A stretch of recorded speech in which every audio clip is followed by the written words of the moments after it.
반갑습니다. 진짜 속기하고 원장 민경호입니다. 되게 또 오랜만에 영상을 찍는 것 같은데 제가 여러분들이 좀 혼란스러울 수 있겠다, 혼동이 올 수 있겠다라는 생각이 좀 들어서 영상을 좀 준비했습니다. 간략히 얘기해서 이겁니다. 속기 커뮤니티, 온라인 커뮤니티에선 이제 맞춤법 띄어쓰기를 하지 말아야 한다, 뺏기 쓰지 말아야 한다. 그리고 우리는 맞춤법 띄어쓰기 지금부터 해야 한다, 뺏기도 써야 한다 라고 상반되게 주장을 하고 있죠. 자, 여기서 확실하게 정리하고 넘어가겠습니다. 자, 지금부터 여러분들은 맞춤법 띄어쓰기 하셔야 합니다. 뺏기도 쓰셔야 합니다. 정리 확실하게 넘어갑니다. 확실하게 정리를 하고 넘어가겠습니다. 자, 그렇다면 왜 온라인 커뮤니티에 있는 사람들은 맞춤법 띄어쓰기 하면 안 된다고 얘기하는 걸까요? 근거가 뭘까요? 간단합니다. 실력이 안 오른다 이거예요. 속도가 안 오르니까 맞춤법 띄어쓰기 그리고 뺏기 쓰면 안 된다 공부할 때 라고 얘기를 하는 겁니다. 자, 이 말이 맞는 말일까요? 맞는 말일까요? 완전히 틀린 말입니다. 완전히 틀려버린 말이에요. 자, 이건 제 개인적인 피셜이 아니라 사실 데이터가 나와 있습니다. 그리고 더 웃긴 건 이 데이터를 여러분들도 한 번쯤은 들어봤을 거예요. 자, 무슨 말이냐면 자막방송입니다. 자막방송 연수. 자, 여러분들 이런 얘기 들어봤죠? 자막방송 연수 받으면 어떻게 된다고요? 학생들이 어떻게 된답니까?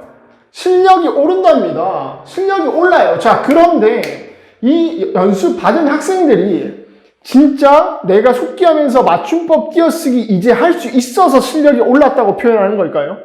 아니죠. 아니죠. 속도 자체가 올라요.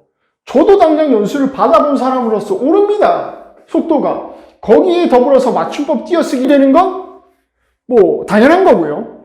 자, 그러면 이 연수를 처음 받을 때부터 이 연수생들은 맞춤법 띄어쓰기를 시킬까요? 담당자가? 시켜요. 시킨다고요. 처음부터 맞춤법 띄어쓰기 하게끔 시켜요. 당장 실무시켜야 되는데. 자, 그러면 그걸 통해서 실력까지 올릴 수 있다는 겁니다. 속도. 가능하다는 거예요. 전부 다 그렇게 커왔는데. 자막방송 연수생들은. 그게 왜 여러분들은 안 된다는 건데요. 말도 안 되는 얘기죠.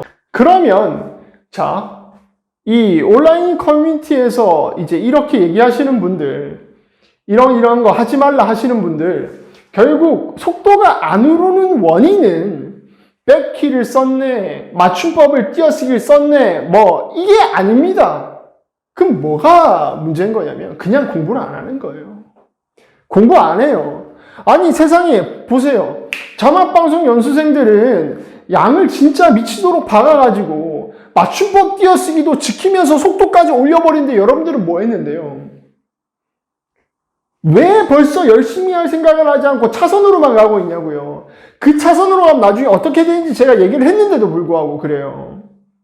그냥 터무니없이 공부를 안 할 뿐인 겁니다. 저 공부하는데요? 저 하루에 5시간 공부하는데요? 이렇게 주장하시고 싶으신 분이 계신다면 제가 한번 이렇게 얘기해 볼까요? 어떻게 공부를 하시는지. 자, 아침 10시나 9시쯤에 일어나요. 그래서 아침에 1시간 정도 속기를 하다가 배가 고파. 배가 고파서 밥을 먹어요. 밥을 1시간 정도 먹고 그 다음에 이제 돌아와서 속기를 좀 해보려고 하니까 소화 좀 시켜야 되겠거든? 그래서 핸드폰 좀 유튜브를 좀 보는 거지. 유튜브 보다가 누워서 봐도 될 것 같거든. 그래서 누워서 보다가 잠들었네? 깨워보니까 이제 1시간 반이 지났어. 어이구 큰일 났다. 그래서 다시 속기 좀 하다가 좀 이따가 또 밥 시간이네. 밥 먹고. 공부 이런 식으로 하잖아요. 여러분들의 공부는 연속성이 없어요. 연속성이. 그렇게 띄엄띄엄 공부하는데 무슨 공부가 되겠습니까? 그렇게 공부를 9시간을 해봐요. 느는지. 그냥 여러분들은 핑계 대지 마요. 그런 거 핑계 의미 없어. 이미 데이터가 나왔잖아. 아까 말했다시피. 그죠? 돼요. 열심히 안 해서 그래. 자, 우리 학원에서는 이제 공부를 어떻게 가르치냐면 항상 얘기 드리지만 이미 연구는 끝났고 이 연구를 끝내고 보니까 학생들을 어떻게 가르치냐면 원리를 알게끔 해요. 원리를. 빠르게 쳐질 수밖에 없는, 오타가 안 날 수밖에 없는 원리를 이해시킨다고요. 자, 그래서 우리는 보통 이렇게도 갑니다. 3개월 정도 똑바로 공부를 한 학생이라면 제가 이렇게도 물어봐요. 그 학생분한테 지금 학생분이 가지고 있는 문제가 뭡니까?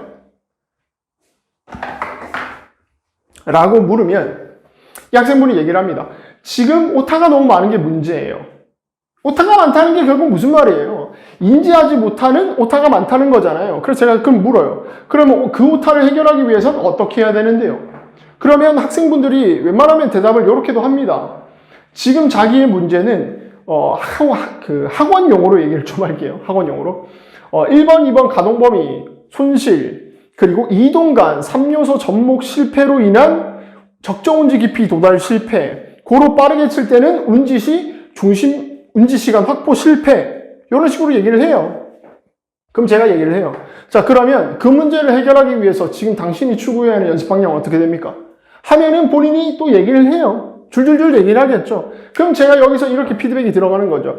만약에 틀렸다면 본인이 지금 아까 말한 문제는 이건데 지금 이 방향은 다른 쪽이지 않느냐, 접점이 없지 않느냐, 진짜 네가 이걸 고치려면 이런 식으로 연습 방법을 접근해서 이런 연습을 해야 되는 게 아니냐, 우리가 가르쳤던. 요렇게 이 학생이 이론과 더불어서 본인의 문제를 진단하고 그리고 올바른 해결 과정을 도출해낼 수 있도록 하는 힘을 끌어내는 훈련을 합니다. 그래서 학생들이 원래 4개월이 기본 커리큘럼이지만 학생들이 되게 오래 다녀요. 그래서 빈자리가 잘 안 나기도 하는데 학생들이 4개월만 다닐 생각이었는데 5개월, 6개월, 7개월까지 듣는 이유가 뭐라고 생각하십니까? 되니까. 제가 잠깐 피드백해줘도 다 고쳐지니까. 심지어 이해도 되니까.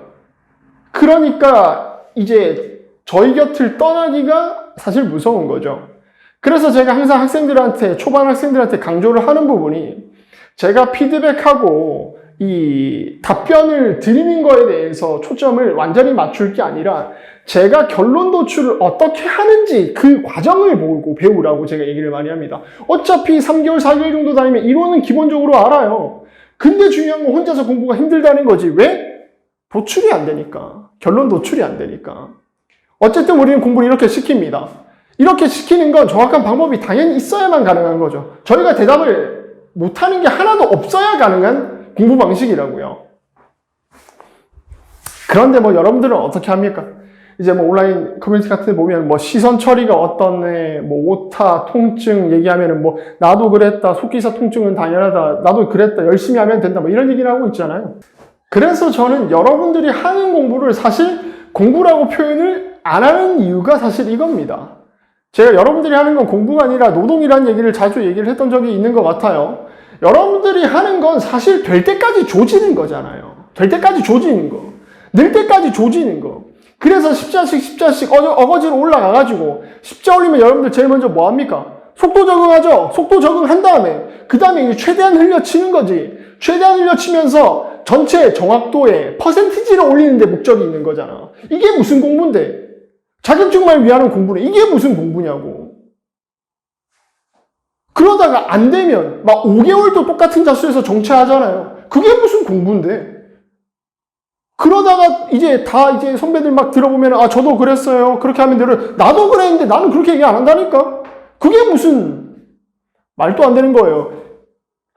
그래서 저희가 연구소스를 드렸던 이유도 사실 여기에 있는 겁니다. 정말 여러분들이 공부의 연속성을 가지고 진짜 한계까지 밀어붙여서 공부를 한다면 정말 벽을 느낄 거예요.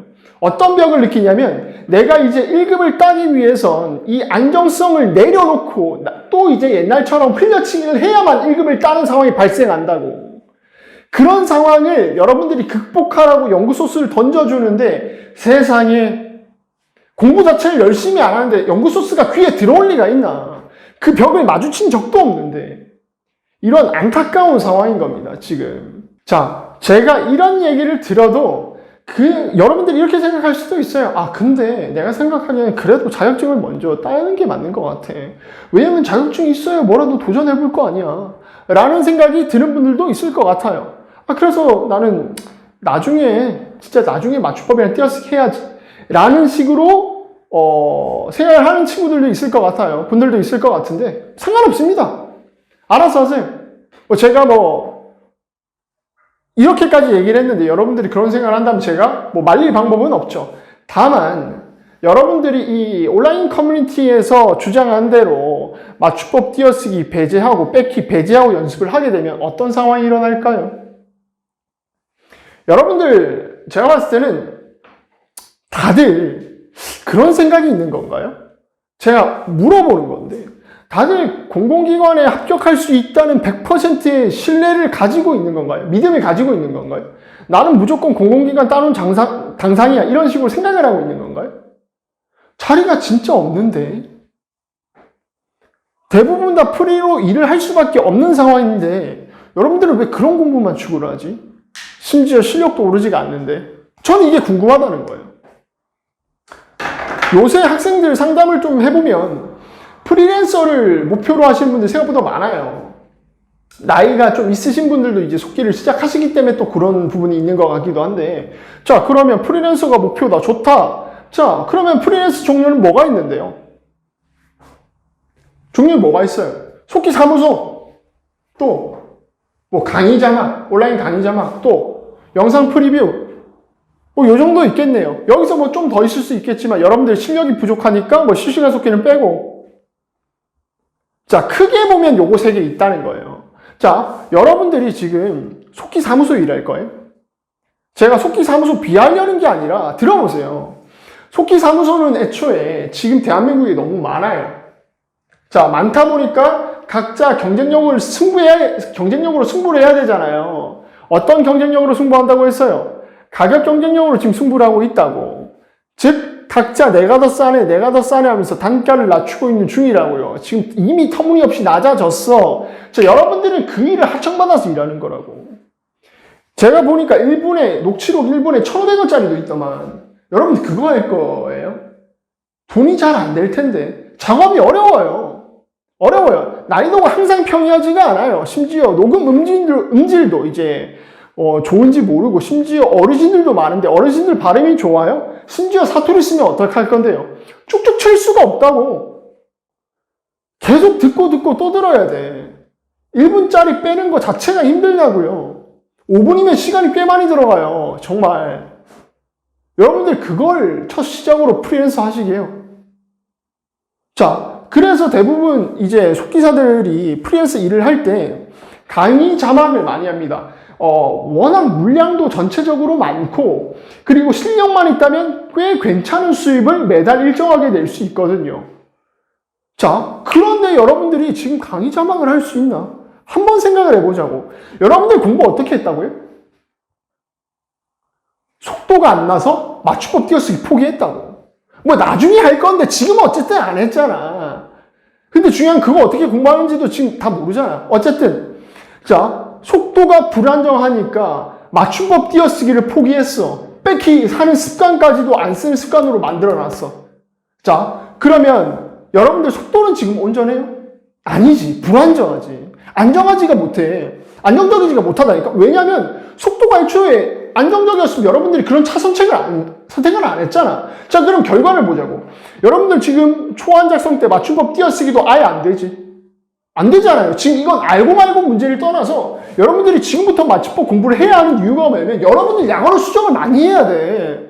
약어만 내가 지금 등록 제대로 해서 쳐서 맞춤법이 거의 막 80%를 맞게도 만들 수 있단 말이야. 약어가 굉장히 중요한데 그런 작업 하나도 안 했잖아.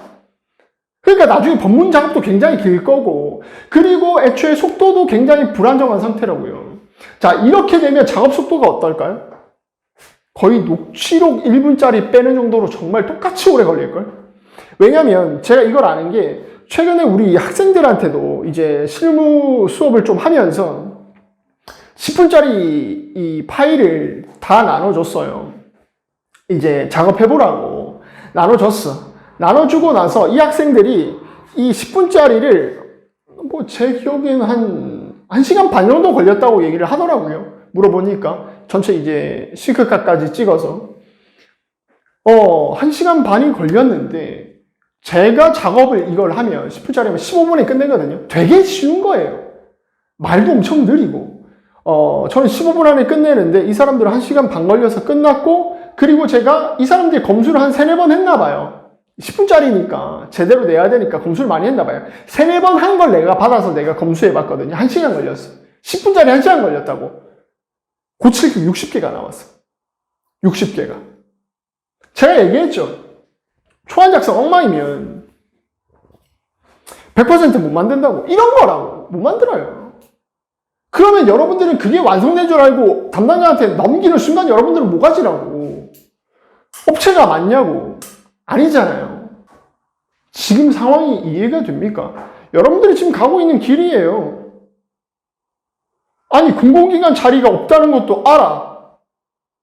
그걸 아는 사람들이 프리랜서 목표로 한다는 사람들이 공부를 그런 식으로 하고 있어. 어떻게 버티시겠냐고요. 최저시급이 안 나올 텐데. 최저시급이 뭐야? 최저시급 반도 안 나올 텐데 어떻게 견디시게요? 이 자격증을 위해서 여러분들이 얼마나 많은 돈을 투자했고 얼마나 많은 시간을 할애했는데 결과가 그거라는 거예요. 여러분들 견딜 수가 있습니까? 못 견디지. 그러니까 생각을 해봐요. 저희 학원생들이고 제가 이제 키워주고 싶어서 이렇게 이제 실무까지 넣어가면서 이 사람들은 이제 실력자로 다 끌어올릴 생각이에요. 그런데 막말로 여러분들 이제 저랑 일면식이 없는 그냥 일반 작업자들이죠. 이런 사람들 제가 만나면 한번 생각을 해봐요. 우리 업체 입장에서 한번 생각을 해보라고. 저는 이제 얘기를 정리를 하면 학원도 하지만 사무소도 합니다. 이런 작업들을 분배를 한다고요. 자, 그런데 생각을 해보세요. 내가 일면식도 없지만 어쨌든 이제 뽑아서 이제 이 사람을 일을 맡겨보니까 이 사람이 우리 원생들처럼 이런 식으로 작업을 했다. 봐요. 그러면 이 사람 피드백이 제가 가능하겠어요? 그냥 실무 피드백만 해주면 이게 해결될 일이에요? 아니라고. 애초에 치는 것 자체가 너무 불안정한데다가 맞춤법 띄어쓰기는 애초에 지금 넣어져 있지 않은 상태여서 지금 전체적으로 다 완전히 망가져 있는 상태인데 이걸 내가 어떻게 피드백하냐고. 심지어 내가 작업하면 15분 안에 끝날 걸 이 사람 써가면서 2시간 이 사람이 쓰고 내가 여기 돈도 투자하고 내가 이 사람까지 가르쳐야 되는데 내가 이 사람을 왜 써야 되냐고. 이런 상황이라고. 업체 입장이. 이 상황의 심각성을 여러분들이 좀 이해하셔야 합니다. 좀 아셔야 돼요. 지금 그런 길로 하나도 빠짐없이 다 가고 있잖아요. 네. 아니, 피드백을 그리고 한 번 하고 말아요? 내가 진짜 한 5시간을 할애해야 될걸, 한 파일에? 5시간이 뭐예요? 8시간을 할애해야겠구만. 그렇게 해서 그 사람이 나아진다는 보장이 있어요? 아니라니까. 애초에 근본적으로 문제가 있잖아. 안정적으로 못 치는데. 그러니까 다양한 문제가 파생되는 거잖아요. 봐요. 정리를 다시 하면 맞춤법 띄어쓰기 애초에 안 했죠. 그 이유가 속도 때문이잖아요. 속도가 안정적이지 않잖아. 속도가 안정적이지 않다는 걸 여러분들이 작업을 할 때 들을 여유가 없다는 거예요. 들을 여유가. 그럼 엉망으로 듣는다니까? 그렇게 엉망으로 듣고 본인은 검수해도 똑같이 그렇게 들릴 거라고. 처음에 작업한 사람들 같은 경우에 실력자가 아닌 경우에는, 경력자가 아닌 경우에는. 그러면 내가 그 사람 걸 어떻게, 이 사람을 어떻게 믿고 작업물을 맡기냐고. 근데 다 이래. 여러분들이 지금 제 말을 듣고 느끼는 게 있었으면 좋겠습니다. 저는 학생들이 걱정이에요. 온라인 커뮤니티에 그런 글을 쓰시는 분들도 뭐 이제 본인들의 경험을 쓰는 거기 때문에 뭐 이제 이해는 한다만 잘못된 경험들을 마치 일반화시켜서 그런 잘못된 패러다임을 만들어버리는 거에 대해서 굉장히 우려스럽습니다. 그러면 속기 시작하시는 사람들이 또 글을 보고 그렇게 똑같이 생각하고 또 잘못된 정보를 또 생산해낼 거잖아요. 끊어내야죠. 지금 현실이 이렇다니까요. 어쨌든 이 영상을 통해서 여러분들이 정말 경각심을 좀 가지셨으면 좋겠습니다. 오늘 영상 여기서 마치도록 하겠습니다. 감사합니다.